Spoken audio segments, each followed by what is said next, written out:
নমস্কার, আপনারা দেখছেন তুহিনার হেলদি রান্না। আজ আমি আবারও একটা পিঠের রেসিপি নিয়ে এসেছি। আমাদের বাড়ির সবাই এতটাই পিঠে ভালোবাসে যে আমাকে বেশ কয়েকবার পিঠে বানাতে হয়। তাই আজ আমি বানিয়েছি গোলাপ ফুল পুর পিঠে। সবার আগে একটা জায়গায় আমি 2 বাটি কেনা চালের গুঁড়ি দিলাম।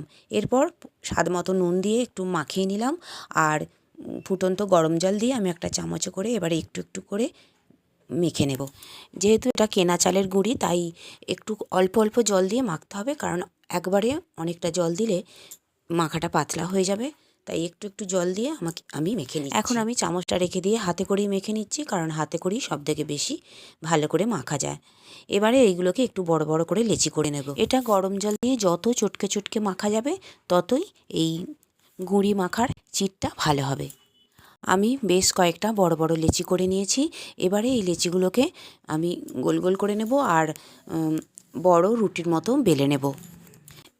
এই লেচিটা যতটা সম্ভব বড় করে বেলা যায় ততটাই বড় করে বেলতে হবে। এখন এটা বড় করে বেলা হয়ে গেছে। এখন আমি একটা ধারালো গ্লাস নিয়ে নেব আর ঠিক এর ওপরে ছোট ছোট গোল গোল লুচির মতো আমি এই গ্লাসের সাহায্যে কেটে নেব। যতগুলো পারা যায় ততগুলোই কেটে নেব একটা রুটি থেকে। মোটামুটি একটা বড় রুটি থেকে 4 পিস এরকম লুচি কেটে নেওয়া যাবে। আর তারপর বাকি অংশটা কিন্তু ফেলা যাবে না, এইগুলো তুলে নিয়ে ভালো করে চটকে মেখে নেব। আবারও এইটা দিয়ে একইভাবে বানিয়ে নেব। এদিকে আমি একটা জায়গায় পরপর 5টা ছোট লুচি নিয়ে নিয়েছি আর এর ঠিক মাঝ বরাবর অল্প করে আমি নারকেলের পুর দিয়ে দিচ্ছি। এই নারকেলের পুরটা আমি খেজুর গুড় দিয়ে তৈরি করেছি, এতে করে খেতে খুব সুন্দর হয়। এবারে ওই ছোট ছোট লুচিগুলো সব ভাঁজ করে নিলাম আর এর ঠিক এক ধার থেকে আমি এইগুলোকে খুব ধীরে ধীরে রোল করে নেব। আর রোল করে নিয়ে নেবার পর এটাকে দেখতে ঠিক গোলাপ ফুলের মতো লাগবে। আর এর শেষ প্রান্তটা আমি একটু একটু করে জল দিয়ে এই চেপে চেপে দেবো।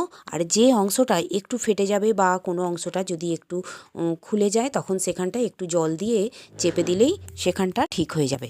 এইভাবে আমার প্রথম গোলাপ ফুল পুরপিঠেটা হয়ে গেল। আবার আমি দ্বিতীয় লেচিটা নিয়েছি এবং সেটাকে বেশ বড় রুটির আকারে আমি বেলে নিচ্ছি। আর ওই গ্লাসে করে ছোট্ট ছোট্ট লুচির মতো আমি এই রুটিটা থেকে কেটে নিচ্ছি। এই লেচিটা থেকে আমার 3টে লুচির মতো বেরোলো। এবারে আমি আবারও একটা লেচিকে ঠিক একইভাবে গোল রুটির মতো বেলে নিচ্ছি। আর তারপর ওই একইভাবে গ্লাসের সাহায্যে আমি ছোট্ট ছোট্ট লুচির মতো কেটে নিলাম। এখন আমি আবারও একটা ওই পিঠে তৈরি করা দেখিয়ে দিচ্ছি। আমি একটা জায়গা নিয়ে নিলাম আর এর উপরে আমি ওই ছোট ছোট লুচিগুলো আস্তে আস্তে দিয়ে দিলাম। আমি এর আগের বারে 5টা লুচি দিয়ে করেছিলাম, এবার আমি 4টে লুচি দিয়ে করছি। 4টে লুচি ঠিক পর পর আমি রাখলাম আর ঠিক তার মাঝ বরাবর আমি নারকেলের পুরটা দিয়ে দিলাম আর তারপর লুচিগুলো ঠিক মাঝ বরাবর আমি ভাঁজ করে নিলাম। এখন একটু হাত দিয়ে চেপে চেপে দিলাম আর এর ঠিক এক ধার থেকে এইগুলোকে আমি রোল করে নেব ঠিক আগের পিঠেটার মতো। এই পিঠে রোল করার সময় একটু ফেটে যেতে পারে, যেহেতু এটা চালের গুঁড়ির তাই এইগুলো একটু ফেটে যেতে পারে, তাই খুব সাবধানে করতে হবে। আর যেখানটাই ফেটে যাবে সেখানটা সঙ্গে সঙ্গে একটু জল দিয়ে চেপে চেপে দিলেই কিন্তু সেখানটা ঠিকঠাক হয়ে যাবে। এইটাও আমার তৈরি হয়ে গেল। আমি আবারও একটা পিঠে তৈরি করে নিচ্ছি। আমি ওই 4টে লুচি পরপর সাজিয়ে দিলাম আর ঠিক মাঝ বরাবর নারকেলের পুর দিলাম। পুরটা দেবার পর এই লুচিগুলো আমি মুড়ে দিলাম আর হাত দিয়ে একটু চেপে চেপে দেব যাতে ঠিকমতো লুচিগুলো বসে যায়। আর এর ঠিক এক ধার থেকে আবারও ঠিক রোল করে নেব।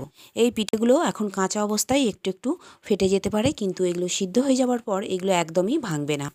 আর এই পিঠেগুলো অত্যন্ত সুস্বাদু। এই পিঠে আমি এই প্রথমবার বাড়িতে করলাম আর আমাদের বাড়ির লোক সবাই কিন্তু এই পিঠেগুলো খেয়ে নাম করেছে। এদিকে আমার এই পিঠেটাও তৈরি হয়ে গেল আর সবশেষে অংশটা একটু জল দিয়ে চেপে চেপে বসিয়ে দেব। আর গোলাপের পাপড়িগুলো একটু মেলে মেলে দিলে দেখতে খুব সুন্দর লাগবে, তাই পাপড়িগুলো একটু আমি মেলে দেব। এই শীতকাল মানেই পিঠে খাওয়ার সময়, তাই এই শীতকালে বন্ধুরা বিভিন্ন রকম পিঠে বাড়িতে তৈরি করুন, দেখবেন বাড়ির লোকেরা তৃপ্তি করেও খাবে। আর যারা খাবে তারা যদি এই পিঠে খেয়ে নাম করে তাহলে যারা পিঠে বানাবে তারা কিন্তু সব থেকে বেশি আনন্দ পাবে। এখন আমার এই পিঠেটাও প্রায় তৈরি করা হয়ে গেল আর আমি অনেকগুলো পিঠেই তৈরি করে ফেললাম। এবারে আমি গ্যাসে একটা জায়গা করে জল গরম বসিয়ে দেব।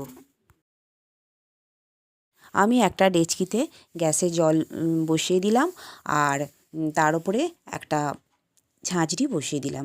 এবার জলটা ফুটে গেলে আমি এই ঝাঁঝরির মুখে পিঠেগুলো সব খুব ধীরে ধীরে বসিয়ে দিলাম।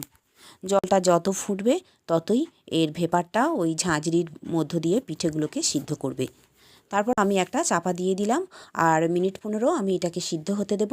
আর এই মিনিট 15 পর আমি এই চাপাটা খুলে নিয়ে এবার ধীরে ধীরে এই পিঠেগুলো একটা খুন্তির সাহায্যে তুলে নেব, কারণ পিঠেগুলো বেশ গরম, তাই একটা খুন্তির সাহায্যে আমি একটা তুলে প্লেটের উপরে রাখলাম। এইগুলো তুলে নেবার পর আমি আরও কয়েকটা পিঠে তৈরি করে রেখেছি, সেইগুলোকে সিদ্ধ বসিয়ে দেব। আর ওই একইভাবে একটা চাপা দিয়ে দেবো আর মিনিট 15 মতো আমি সিদ্ধ করে নেব। আর বন্ধুরা, আমার রান্না যদি ভালো লেগে থাকে আর যদি নতুন নতুন তেল ছাড়া রান্নার রেসিপি পেতে চান, তাহলে আমার চ্যানেলটিকে সাবস্ক্রাইব করুন আর পাশে থাকা ঘন্টাটি বাজিয়ে দিন।